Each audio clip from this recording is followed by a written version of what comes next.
Salut à tous, c'est BizBiz. Alors aujourd'hui une vidéo avec mon frère. On va revenir surtout sur la rencontre hier soir. Voilà, on va parler que de ça. Donc entre l'Italie bien sûr et la Suède, et surtout l'élimination de l'Italie qui est vraiment pas croyable, hein, c'est vrai. Parce qu'il faut pas oublier quand même que l'Italie c'est la deuxième équipe qui a remporté le plus de...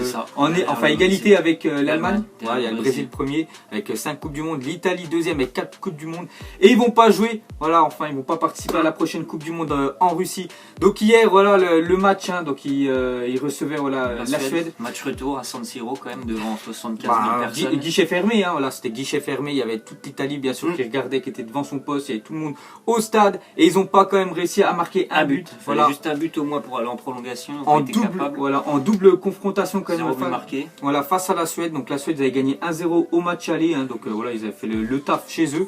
Donc après quand même l'Italie était largement favori, hein, par rapport à la Suède. Donc c'est quand même un coup de tonnerre parce que regardez la première photo qu'on peut voir. Donc c'est pour la première fois depuis 1958 que l'Italie ne disputera pas la Coupe du Monde. Voilà, 60 ans les gars que l'Italie, enfin, ils participent à chaque fois à une Coupe du Monde parce que c'est quand même, pour moi, c'est toujours une équipe voilà, qui est. C'est valeur sûre. Voilà, c'est toujours chiant à jouer à l'Italie. Regardez, ils ont été champions du monde bien sûr en 2006. Ouais. Regardez, c'est toujours pratiquement en quart de finale. Hein. Regardez, voilà, l'Euro, ils étaient allés jusqu'à.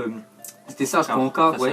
Voilà, donc c'est toujours vraiment une équipe, hein, voilà, casse-couille. C'est vrai que là, ils n'ont pas réussi. Pourtant, l'effectif qu'ils ont, hein, c'est quand même un truc de dingue. Hein. Je sais pas ce que je pense qu'ils sont un peu quand même dans une période creuse à l'heure actuelle. Fin de cycle. Ouais, voilà, c'est ça. Fin de cycle. Parce que bon, là, les défenseurs, comme il y a plus de 30 ans, même plus de 32, je pense, d'âge. Le gardien, il est très vieux. Et quand tu regardes vraiment leur effectif, il n'y a pas vraiment de grands joueurs qui jouent dans des grands clubs. Ouais. Verratti, il y a toute la ligne défensive qui joue à la Juve ou à Milan, mais à part ça, devant Immobile, Gabbiadini, et je suis désolé, c'est pas non plus de la top attaquant. Bon, après il y a Insigne, mais bon, le sélectionneur, hein, voilà. D'ailleurs, tu as vu un petit peu. Ouais, j'ai vu l'info, je sais pas si vous avez. Tu fais pas rentrer là. Je sais pas si vous avez vu, en fait, c'est vraiment une scène. Donc c'est l'entraîneur, enfin c'est Ventura, ouais. Donc il est parti voir De Rossi, donc c'est un milieu. Là, je crois qu'il restait peut-être un quart d'heure.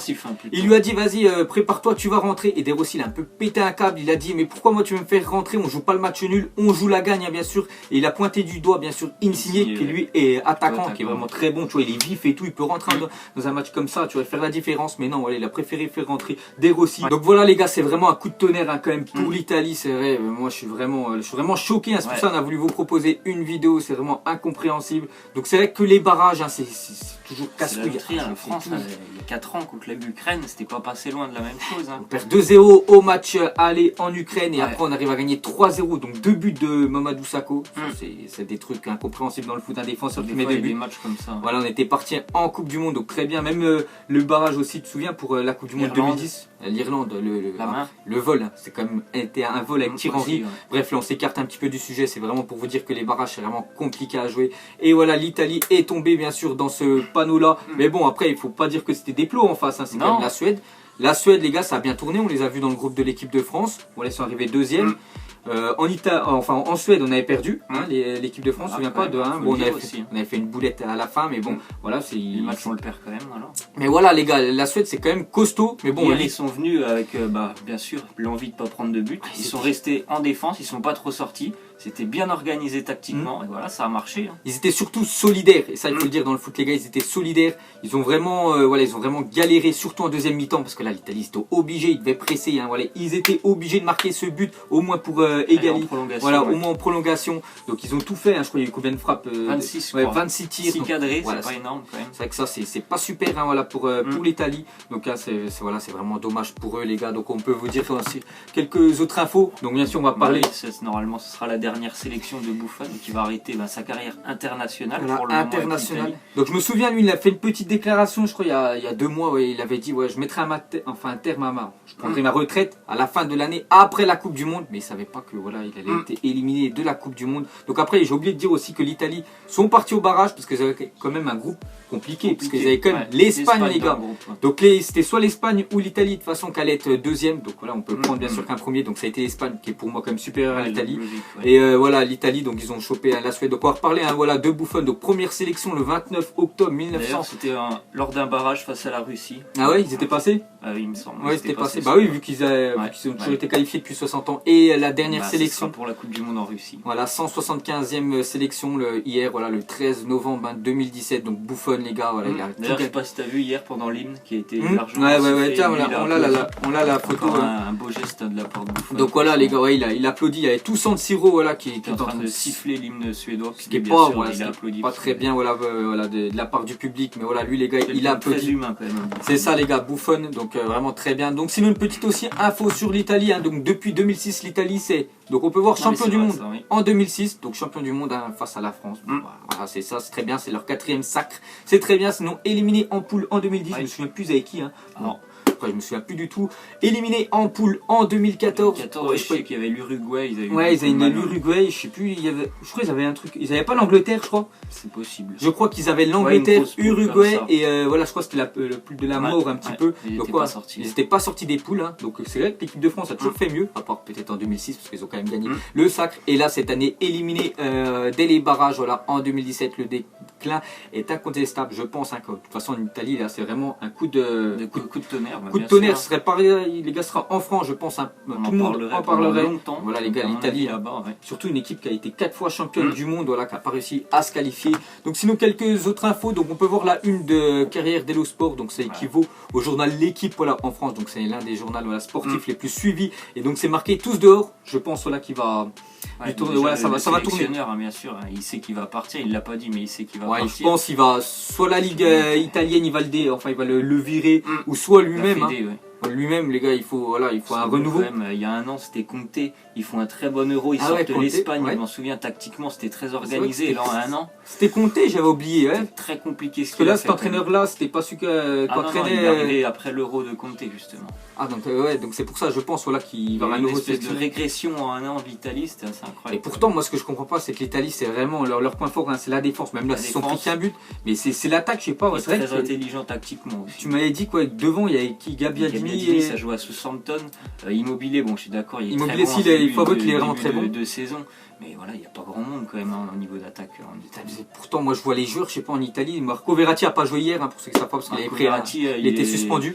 Il y a beaucoup de monde qui parle de lui parce qu'il a fait vraiment que des mauvais matchs avec l'Italie depuis quelques mois. C'est vrai qu'au PSG, tu vois, il y a des joueurs qui sont meilleurs en club qu'en sélection. Et il faut avouer que en France aussi, même Marco Verratti. C'est un peu la même chose en France avec Olivier Giroud, qui est bon en équipe de France et Arsenal. Bon, il joue pas beaucoup, mais voilà, s'il joue pas, c'est que là, il y a des joueurs meilleurs que lui. Donc voilà, là-bas, c'est vraiment, voilà, on peut voir le titre, tous dehors. Donc voilà, tous les Italiens, je pense qu'ils sont vraiment dégoûtés parce qu'ils doivent attendre encore 4 ans.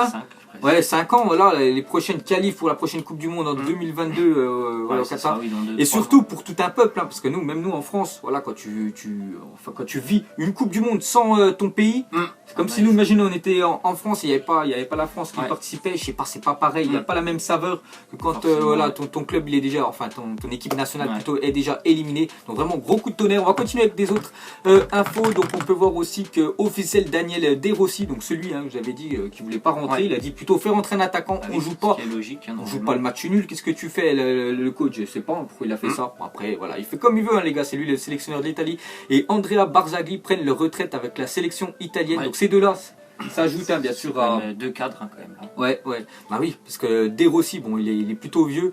Donc, mais bon, voilà, c'est quand même un milieu, les gars. Voilà, c'est vraiment. Le gars, il lâche rien, bien sûr, dans le foot. Et Barzagli, voilà, c'est quand même un joueur de la défense qui part. Un deuxième, parce qu'on peut compter aussi Buffon. Il va rester maintenant Chiellini et. Chiellini, il hésite normalement. Il hésite. Il a 96 sélections. Il se dit qu'il aimerait bien continuer quand même pour atteindre au moins les 100 sélections, mais il n'est pas trop chaud non plus. Peut-être qu'il pourrait refaire. Peut-être son objectif, c'est de faire l'Euro. Voilà, encore dans 4 ans l'Euro. Quasiment. Donc voilà, ça fait déjà quand même 2 joueurs défensifs de l'Italie qui partent, parce que si on compte Buffon et Barzagli, donc vous savez que le point fort de l'Italie c'était la défense, donc voilà, 2 encore. 2 légendes là quand même. 2 légendes qui partent. Beaucoup de jeunes en Italie, ils étaient importants quand même dans l'effectif parce qu'ils ont beaucoup d'expérience ces joueurs-là. Donc c'est très bien. Après pour l'Italie, ce qui est bien, c'est que peut-être Buffon y part, voilà, c'est une légende, mais Donnarumma, voilà, il va enfin pouvoir gauler, et c'est vrai que lui, être titulaire avec l'équipe d'Italie, il faut avouer qu'il est vraiment très bon. Voilà, les matchs du Milan AC, il faut avouer qu'il est vraiment très fort. Sinon une petite déclaration déclaration aussi de Buffon, il a dit voilà, je suis vraiment désolé pour tout le monde, pour tout le pays, le temps passe, ça me désole que mon dernier match officiel avec la sélection italienne se termine sur un échec. Voilà, sur cet échec, on peut dire, c'est un peu comme Zidane, hein. Lui, il a fait tant de mal enfin, c'était surtout son équipe. Voilà, Zidane, il a terminé sur, c'était une légende, Zidane. Voilà, il a terminé sur un échec avec son coup de boule et surtout la défaite de l'équipe de France. Donc lui, c'est à peu près la même chose. Voilà, encore une légende qui termine sur un échec. Voilà, parce que, au pire, il serait fait éliminer des poules ou même des quarts. Tu vois, ça aurait été. Il aurait été présent quand même à la Coupe du Monde. Mais là, quand même, l'Italie va manquer à la Coupe du Monde. C'est quand même un truc de malade. Et on va surtout, voilà, pour finir, voilà, ce petit, on réagit. On va parler surtout de l'adversaire. Hein, bravo aux Suédois. Quoi, voilà, donc grâce à un 0-0 cadenassé à San Siro, les Suédois décrochent leur billet pour la Coupe du Monde 2018 aux dépens de l'Italie. Donc rien à dire, hein, les gars, la Suède, voilà, vraiment très bonne équipe, hein, vraiment solidaire. Solidaire, organisée, donc bravo à eux quand même. Avec des bons joueurs hein, comme Forsberg qui joue au RB Leipzig. Peut-être, est-ce que tu penses, c'est même une petite question comme ça, est-ce que tu penses que Zlatan, il pourrait peut-être faire son retour voilà, en sélection? Ah oui, je pense qu'il peut le faire. Moi, la semaine dernière, quand j'avais entendu qu'il a dit qu'il arrêtait la sélection, je me suis dit, à mon avis, s'il passe, il est capable de revenir quand même. Et Zlatan, donc, quand tu connais l'énergumène, tu sens qu'il va nous faire un petit coup, voilà, un petit coup de, vas-y, j'ai envie de revenir hein, pour disputer la Coupe du Monde, parce que voilà, ils pensaient jamais qu'ils allaient passer. Regarde, ils y sont là maintenant, la Suède. Donc Zlatan, à mon avis, les gars, il va faire son retour en sélection. Donc tant mieux, hein, voilà, ça fera voilà, une star en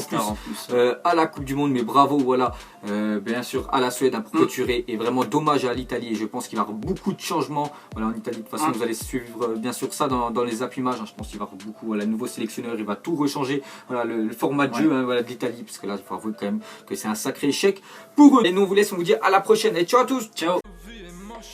Donc on l'a maquillé avec des mensonges.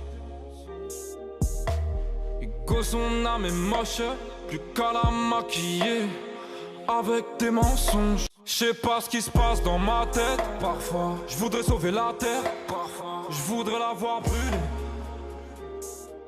Ça va pas trop, je roule en terre. Trop de haine pour 9 mètres carrés. Tristesse, faut pas.